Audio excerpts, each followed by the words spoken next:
Selamat pagi sahabat KKS yang dikasihi Tuhan.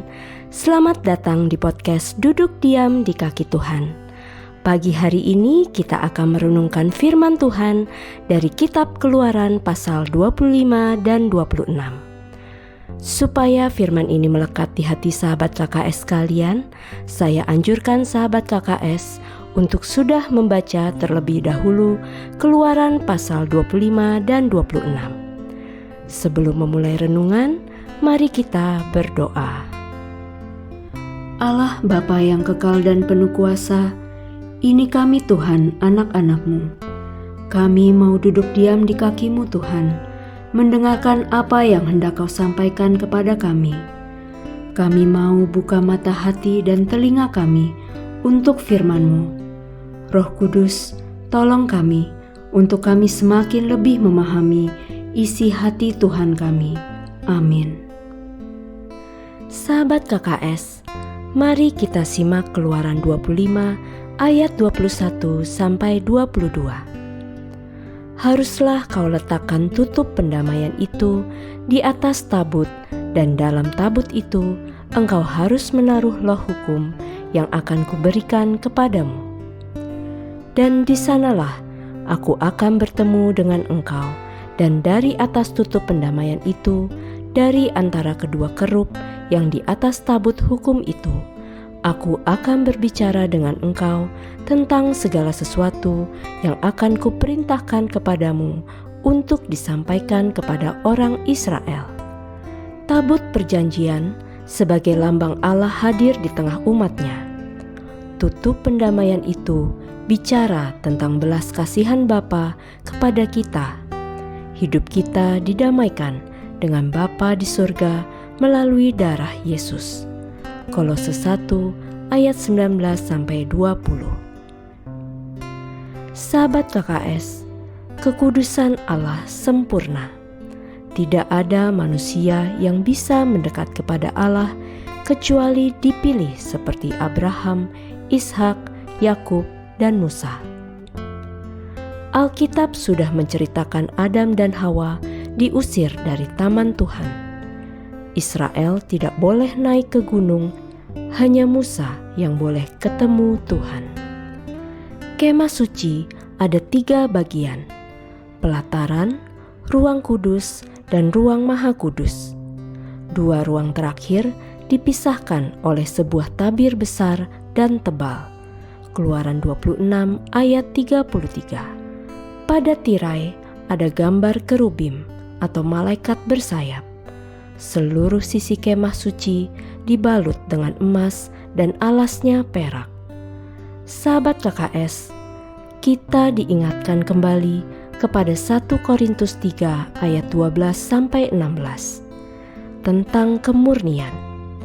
Kita harus punya hati yang murni, kemah suci dari bahan logam mulia.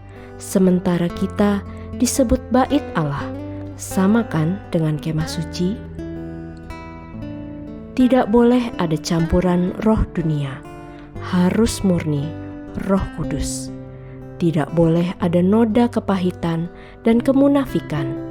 Sementara meja roti tak beragi yang dirayakan sebagai peringatan Tuhan membebaskan bangsa Israel, kandil, meja ukupan diletakkan di ruang kudus. Mari kita simak Keluaran 26 ayat 33-36. Haruslah tabir itu kau gantungkan pada kaitan penyambung tenda itu, dan haruslah kau bawa tabut hukum ke sana, ke belakang tabir itu, sehingga tabir itu menjadi pemisah bagimu antara tempat kudus dan tempat maha kudus. Tutup pendamaian itu haruslah kau letakkan di atas tabut hukum di dalam tempat maha kudus. Meja itu haruslah kau taruh di depan tabir itu, dan kandil itu berhadapan dengan meja itu pada sisi selatan dari kemah suci, dan meja itu haruslah kau tempatkan pada sisi utara. Juga haruslah kau buat tirai untuk pintu kemah itu dari kain ungu tua, kain ungu muda, kain kirmisi, dan lenan halus yang dipintal benangnya, tenunan yang berwarna-warna. Sahabat KKS, tabir pemisah antara ruang kudus dan ruang maha kudus adalah simbol dari terpisahnya manusia dengan Allah.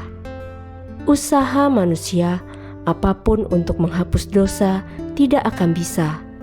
Itu hanya Tuhan sendiri yang melakukannya. Itulah kenapa Bapa mengutus Yesus Putranya untuk menebus dosa kita.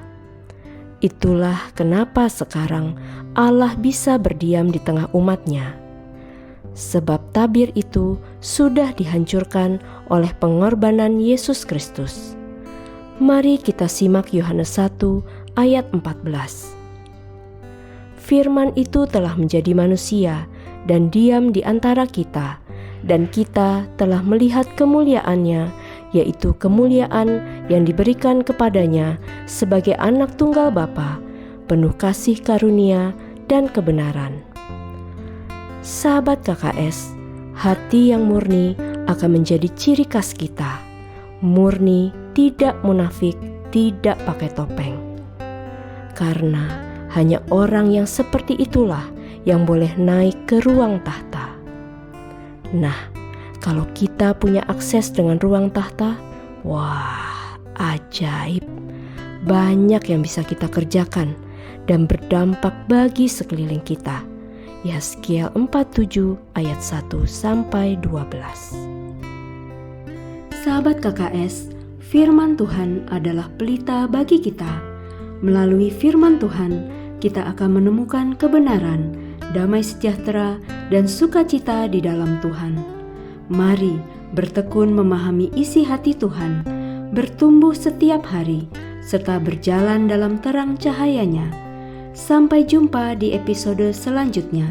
Tuhan memberkati.